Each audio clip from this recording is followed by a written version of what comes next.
Bismillahirrahmanirrahim. Assalamualaikum warahmatullahi wabarakatuh.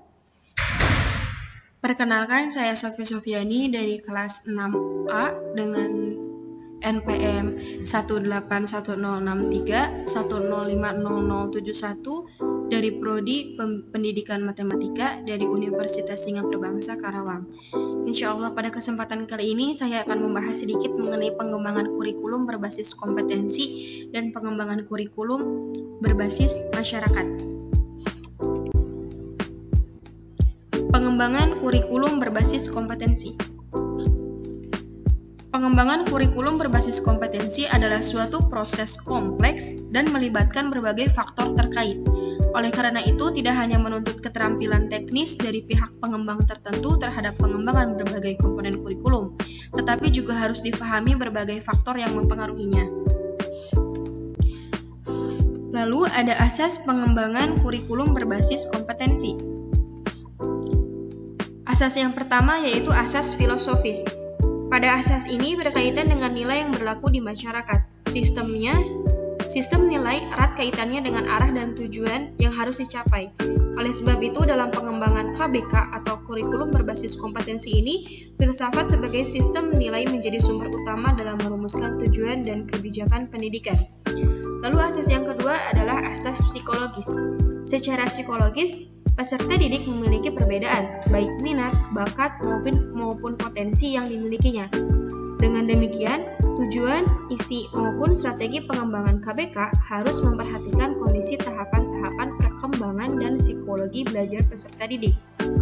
Lalu asas yang ketiga adalah asas sosiologis dan teknologis, di mana kurikulum sebagai alat dan pedoman dalam proses pendidikan di sekolah harus relevan dengan kebutuhan dan tuntutan masyarakat.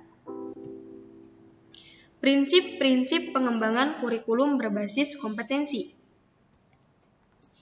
Yang pertama adalah peningkatan keimanan budi pekerti luhur dan penghayatan nilai-nilai budaya. Sesuai dengan tujuan pendidikan nasional yaitu membentuk manusia yang beriman dan bertakwa, maka peningkatan keimanan dan pembentukan budi pekerti merupakan prinsip utama yang harus diperhatikan pengembang kurikulum. Lalu yang kedua adalah keseimbangan etika, logika, estetika, dan kinestetika. Pembentukan manusia yang utuh merupakan tujuan utama dari sebuah pendidikan.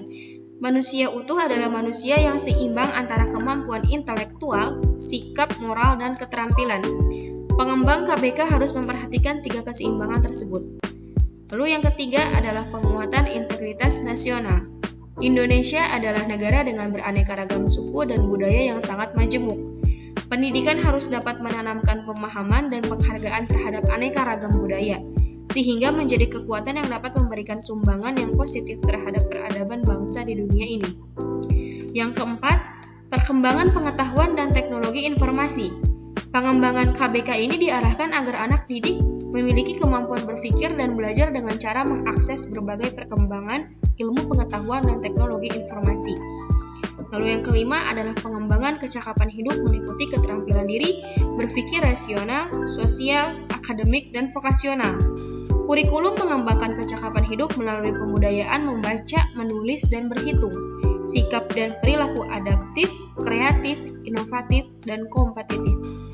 Lalu yang keenam adalah pilar pendidikan.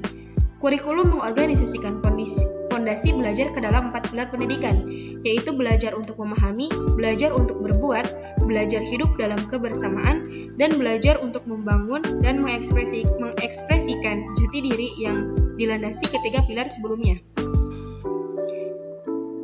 Lalu yang ketujuh ada komprehensif dan berkesinambungan.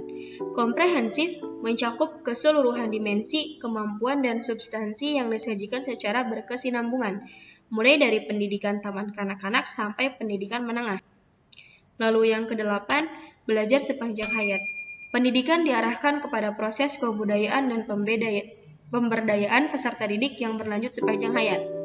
Dan yang terakhir adalah diversifikasi kurikulum, di mana kurikulum dikembangkan dengan prinsip diversifikasi sesuai dengan satuan pendidikan, potensi daerah, dan peserta didik. Pengembangan kurikulum berbasis masyarakat. Kurikulum berbasis masyarakat yang bahan dan objek kajiannya kebijakan dan ketetapan yang dilakukan di daerah disesuaikan dengan kondisi lingkungan, alam, sosial, ekonomi, budaya, dan disesuaikan dengan kebutuhan pembangunan daerah yang perlu dipelajari oleh siswa di daerah tersebut.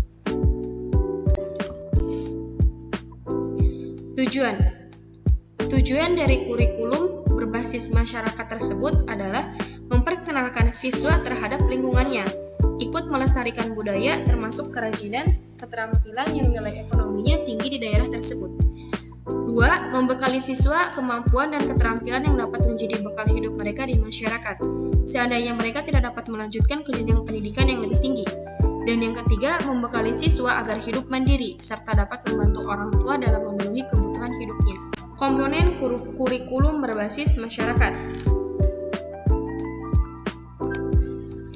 Komponen yang pertama adalah tujuan dan filsafat pendidikan dan psikologi belajar. Yang kedua, analisis kebutuhan masyarakat sekitar termasuk kebutuhan siswa. Yang ketiga, tujuan kurikulum atau TUK dan TKB. Yang keempat, pengorganisasian dan implementasi kurikulum tujuan pembelajaran atau TPU dan TPK.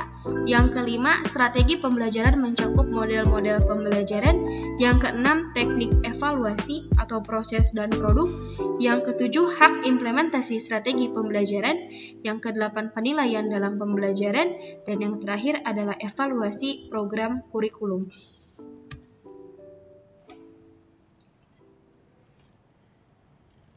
Di sini ada langkah-langkah dalam pengembangan kurikulum berbasis masyarakat. Yang pertama adalah langkah pertama, yaitu penentuan tujuan pendidikan berdasarkan filsafat dan psikologi. Pendidikan juga berdasarkan spesifikasi kebutuhan masyarakat dan kebutuhan siswa. Lalu langkah yang kedua adalah menganalisis kebutuhan masyarakat sekitar, siswa, dan juga mata ajar. Langkah yang ketiga, spesifikasi tujuan kurikulum, baik tujuan umum maupun tujuan khusus. Langkah keempat, pengorganisasian dan implementasi kurikulum dan struktur program. Yang kelima, spesifikasi tujuan pengajaran termasuk TPU dan TPK. Langkah keenam, seleksi strategi pembelajaran meliputi kegiatan, model, dan metode pembelajaran. Langkah ketujuh, seleksi awal teknik evaluasi. Langkah kedelapan, seleksi final teknik evaluasi. Langkah ini dilakukan setelah langkah kelima. Lalu langkah 9 adalah implementasi strategi pembelajaran secara aktual. Langkah ke-10 yaitu evaluasi pengajaran untuk menilai keberhasilan siswa dan efektivitas pembelajaran dan perbaikan evaluasi. Dan langkah yang terakhir adalah langkah ke-11 yaitu evaluasi program kurikulum. Lalu selanjutnya ada perbedaan antara kurikulum berbasis kompetensi dan kurikulum berbasis masyarakat. Yang pertama adalah kurikulum berbasis kompetensi.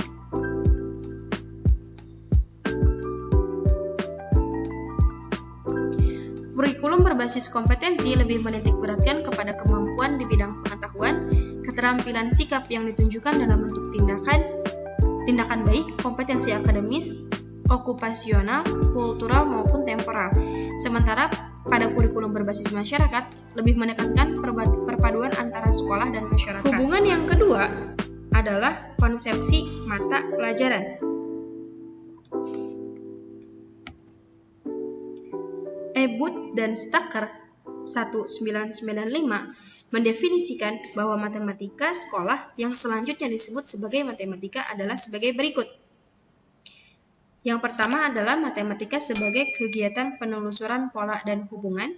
Yang kedua, matematika sebagai kreativitas yang memerlukan imajinasi, intuisi, dan penemuan. Yang ketiga, matematika sebagai kegiatan pemecahan masalah atau problem solving. Dan yang terakhir adalah matematika sebagai alat komunikasi. Dan yang terakhir, hubungan yang terakhir adalah kecakapan proses dalam matematika.